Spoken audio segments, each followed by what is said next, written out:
Какво ти хареса най-много в залата на Hikvision?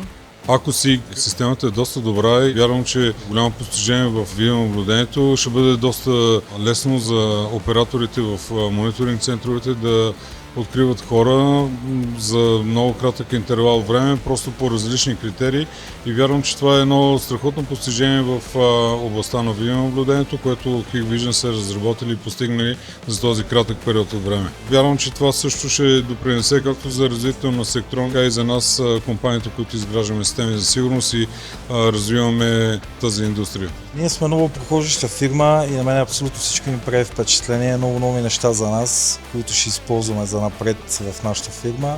Събитието е уникално. Намерихме доста нови продукти, които със сигурност ще имплементираме в системите, които инсталираме всекидневно. Както устройствата, така и хората, които видяхме и срещахме, са една добра перспектива за нас да развиваме бизнеса всекидневно. Наистина полезно събитие и полезни контакти.